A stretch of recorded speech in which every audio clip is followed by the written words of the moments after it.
Bom, indo então para a última parte desse nosso grande resumo, né, de fisiologia do trato gastrointestinal, acho importante lembrarmos que se trata de um tópico muito mais amplo. O objetivo aqui era apenas salientar alguns pontos centrais da questão, né?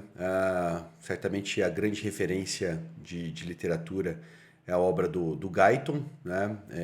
Vale a pena ser consultada, ler em mais detalhes cada tópico que nós abordamos aqui.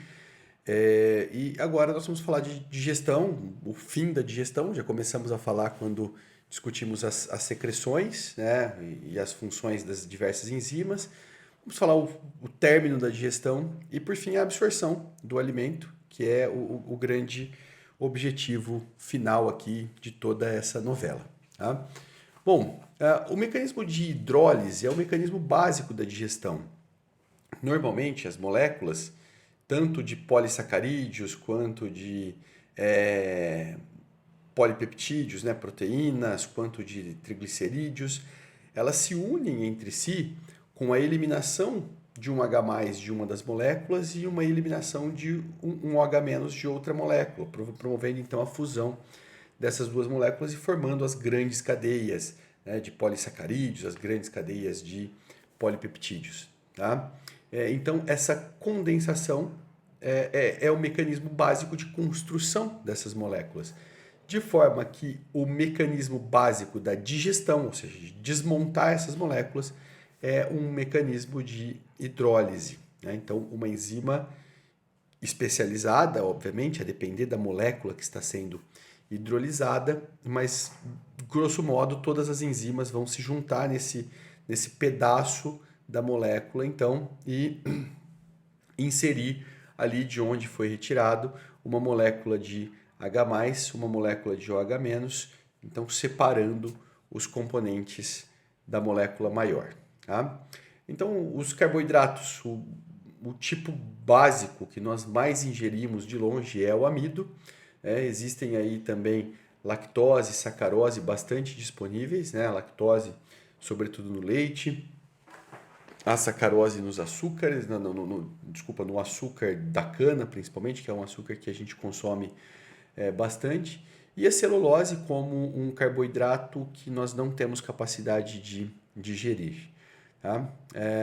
Nós já vamos ver isso em mais detalhes, mas o amido é degradado inicialmente pela maltose, depois a maltase, que aí sim de produção intestinal, vai separar esses monômeros que geralmente estão ali agrupados em número de 3, 9 monômeros. Essa separação então gera como produto final glicose, exclusivamente glicose. Então, o amido é um agrupamento de muitas moléculas de glicose. Lembrando que a digestão dos amidos começa com as amilases, né? Lá na boca, já a pitialina é uma amilase que promove a dilatação, a digestão desse amido já na boca. A grande responsável é a amilase pancreática, que inicia a digestão, então, no duodeno e jejum proximal. Tá? Então, é assim que o amido é digerido. A sacarase é responsável pela digestão da sacarose em dois componentes, frutose e glicose. Tá? Ambos os componentes podendo ser absorvidos. E a lactase, a enzima responsável pela digestão de lactose, ingalactose e glicose, ambos também podendo ser absorvidos na sua forma monomérica. Aqui a representação esquemática, né? Os amidos sendo digeridos, então, tanto pela pitialina quanto pela amilase pancreática. A amilase pancreática é responsável pela maior parte da digestão. Em maltose, né? Essa maltose, então, pela maltase intestinal, termina a sua digestão em monossacarídeos, em monômeros de glicose. Tá? A lactose, então, digerida pela lactase, em galactose e glicose, bem como a sacarose, digerida pela sacarase, em frutose e glicose. Esse é o mecanismo básico de digestão dos carboidratos. Lembrando novamente que as suas formas mais simples é que são absorvidas nas vilosidades intestinais. As proteínas, então, são polipeptídeos, que são digeridos inicialmente pela pepsina gástrica, gerando polipeptídeos, né, ainda grandes, que são digeridos depois pela tripsina, quimotripsina, carboxipolipeptidase e proelastase, são enzimas todas de secreção pancreática, né, que vão digerir aí esses polipeptídeos já para sua fase de aminoácidos ou ainda polipeptídeos de cadeias pequenas que vão ser digeridos finalmente pelas peptidases no intestino delgado. Então, há ainda, quando chega no delgado, já passou pela digestão das enzimas pancreáticas, tanto para carboidratos quanto para proteínas, ainda há algo a digerir, né? Então, a quebra em unidades simples pode não ter acontecido completamente e essas enzimas intestinais contribuem, então, para essa digestão. As gorduras, então, como a gente conversou, elas são hidrofóbicas e tendem a formar grandes micelas. Essas micelas dificultam muito a atuação das enzimas digestivas, sendo necessário, então, a emulsificação desses grandes aglomerados para aumentar essa quebra física promovida pela emulsificação, aumenta muito a superfície de contato com as enzimas, permitindo então a digestão. Tá? A emulsificação é feita sobretudo pelos sais biliares e muito pela lestina, são produtos disponíveis aí na bile. Tá? Lembrando que os tipos básicos de gorduras são os triglicerídeos, grande parte das gorduras disponíveis são triglicerídeos, né? Mas existem também os fosfolipídios, os ésteres de colesterol e o próprio colesterol em menor quantidade. Lembrando que o colesterol tem uma estrutura análoga à de lípide, não é uma estrutura exatamente de lípide, mas é assim considerado e para a digestão tem essa mesma característica. Tá? Lembrando também que a digestão começa, ainda que muito modesta, na boca por lipase lingual. Digere uma pequena quantidade das gorduras. A lipase pancreática é a grande responsável pela digestão dessas gorduras. Ela é hidrossolúvel, portanto, ela está na água e a emulsificação vai permitir essa superfície de contato volumosa. Depois de digeridos e separados em estruturas mais simples, né? Em ácidos graxos, que também são hidrofóbicos, novamente eles se organizam em micelas e as micelas são absorvidas nas vilosidades para os linfáticos, diretamente para os linfáticos e não para o sangue como os demais elementos. Então a absorção gastrointestinal ela depende muito dessa estrutura de vilosidades e microvilosidades presentes no intestino delgado, sobretudo. Tá? Essas vilosidades e microvilosidades aumentam imensamente a superfície de contato.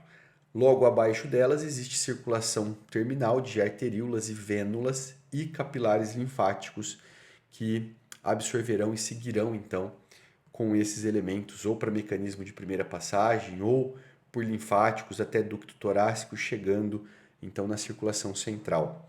É tão importante essa absorção que o delgado seria capaz, ele é capaz de absorver quilos de carboidrato, aproximadamente 500 gramas de gordura, essa é a capacidade absortiva diária dele, de 500 a 700 gramas de proteína, até 20 litros de água. Então são valores absurdos. Né? A estimativa é que se abrisse todo o delgado, as suas vilosidades e microvilosidades, ele seria aproximadamente do tamanho de uma quadra de tênis. Então a superfície de contato que essa estrutura de vilosidades e microvilosidades promove com o alimento, com o quimo, é gigante, de forma que a capacidade absortiva é muito maior que a absorção que de fato acontece. Existe uma reserva fisiológica aí muito grande. tá? Quando a gente vai falar de componentes específicos, né, a gente falou lá da digestão dos macronutrientes, dos 3 grandes nutrientes, mas existem também íons e água, é importante a gente falar disso, né? A água, via de regra, ela passa por uma absorção isosmótica, então se a osmolaridade está maior aqui, ela migra para cá, se a osmolaridade está menor, ela migra em sentido contrário, tá? Ela pode entrar e sair livremente e muitas vezes ela vai se correlacionar com a absorção do sódio. O sódio tem transporte ativo, então existe uma secreção de sódio, tá? E uma absorção de sódio. Essa absorção de sódio, sobretudo no cólon, ela é muito influenciada pela aldosterona. Então, quanto maior a produção de aldosterona, maior a absorção de sódio, cloreto e água também. Tá? Considerando secreção de 20 a 30 gramas e a ingesta diária de sódio, a absorção que de fato acontece no delgado e no cólon gira em torno de 25 a 35 gramas, o que corresponde a 1/7 do total de sódio corporal disponível. Lembrando que o sódio é o principal íon extracelular. Né? Então, diarreias que acelerem muito a motilidade gastrointestinal promovam grande secreção do trato gastrointestinal, levam a grandes perdas, de forma que uma diarreia por cólera, por exemplo, que promove grande perda gastrointestinal, pode fazer com que o indivíduo em um dia tenha uma hiponatremia clinicamente muito significativa, tá? Por essa característica de o sódio ser ativamente secretado para o interior do trato gastrointestinal, fazendo parte da digestão de alguns componentes e sendo importante em vários pontos dos processos celulares. Tá? Então, grandes perdas por diarreia podem levar a hiponatremias severas. O cloreto, ele transita ali por eletrodifusão. Então, se entra um íon sódio, para manter a eletroneutralidade, entra um íon cloro. Então, o transporte dele não é ativo, acaba sendo sódio dependente. Tá? O bicarbonato é absorvido, lembrando que ele é secretado lá, né, pelo pâncreas, né, pelas próprias células do delgado para neutralizar a acidez gástrica. Ele é reabsorvido na forma de ácido carbônico. E já na circulação, esse ácido carbônico é separado aí em água e CO2, o CO2 sendo excretado nos pulmões. Tá? E assim ele segue o fluxo dele. Os íons cálcio, eles têm um controle fino, a quantidade de cálcio presente no nosso organismo é bastante regulada, existe um hormônio destinado a isso, produzido pelas parótidas, o paratormônio, que controla inclusive a absorção de vitamina D, né? E essa sim também vai participar do controle da absorção do cálcio. Sobre o ferro, vale a gente discutir um pouquinho mais aqui, né? Com um pouco mais de detalhamento. O ferro ele é absorvido no delgado, né? Mas parte importante da metabolização acontece no estômago. Via de regra, o ferro ele é ingerido pelo ser humano em 2 formas. Né? Na forma de ferro 3 e na forma de M. Então, ao comer carne, o ferro já vem para nós disponível na forma M. Tá? E é a forma de maior absorção. Não precisa de muito processamento para esse ferro na forma M ser absorvido. Tá? Enquanto o ferro, na sua forma iônica, né, o ferro 3, que é o mais disponível, ele precisa ser reduzido em ferro 2. E essa redução para absorção acontece dependendo da acidez gástrica. Tá? Então, é um outro exemplo aí, o paciente de bariátrica, eu cito esse exemplo com frequência porque trata-se de um público importante de pacientes hoje.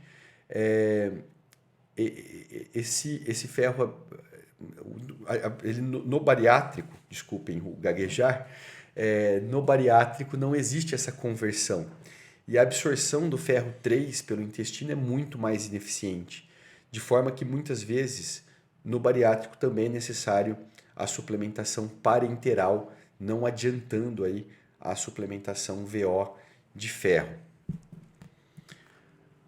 Os carboidratos absorvidos na forma de monossacarídeos, principalmente na forma de glicose, mas também lá na forma de galactose, frutose, eles são absorvidos por cotransporte com sódio. Então aqui aparece uma razão, né, da importância de o sódio ser secretado ativamente para o interior da luz intestinal para depois participar do transporte de glicose. Tá? Essa difusão é facilitada por uma proteína transportadora que carrega conjuntamente sódio e glicose. As proteínas são absorvidas na forma de aminoácido, de peptídeos e tripeptídeos, no máximo. As moléculas maiores, como eu comentei em algum momento, podem ser alergênicas e não são absorvidas. Tá?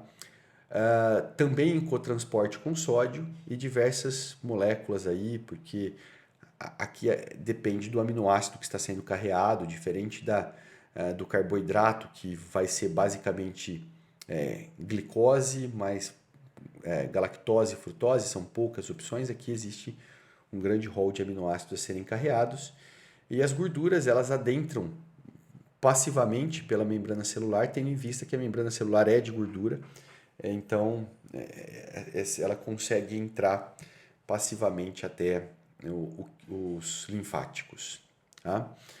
Já avançando para os cólons, então, a formação de fezes, o quimo chega em grande quantidade até o intestino grosso, até o seco. 1.500 ml aproximadamente de quimo por dia passam pela válvula ileocecal. A primeira metade do cólon tem uma grande capacidade absortiva para água, e a metade distal exerce uma função de armazenamento, ainda absorvendo um pouco de sódio e cloreto, sobretudo quando maior a secreção de aldosterona, né? E também capaz de absorver água. Essa fase final tem uma ação bacteriana importante, sobretudo na metabolização e absorção de algumas vitaminas, como vitamina K, vitamina B12, tiamina, e um papel menos relevante, mas algumas bactérias são capazes de digerir celulose e ainda gerar algum ganho de carboidrato nessa fase final. Tá? Então, a grande participação do cólon certamente é na absorção de água e eletrólitos, e veja a quantidade de fezes eliminadas num dia, não chega nem perto de 1.500 ml, então de fato existe uma grande absorção de água e eletrólitos aí, formando um bolo fecal pequeno no final. Tudo bem? Pessoal, era isso que tínhamos para conversar. Como eu já ressaltei no começo dessa última parte, foi uma revisão aí, bastante sucinta. Há muito mais e há mais detalhamento dos assuntos que nós conversamos aqui. Então, eu recomendo que essa leitura continue e que essa apresentação seja aí um guia para os estudos de vocês. Muito obrigado, um grande abraço.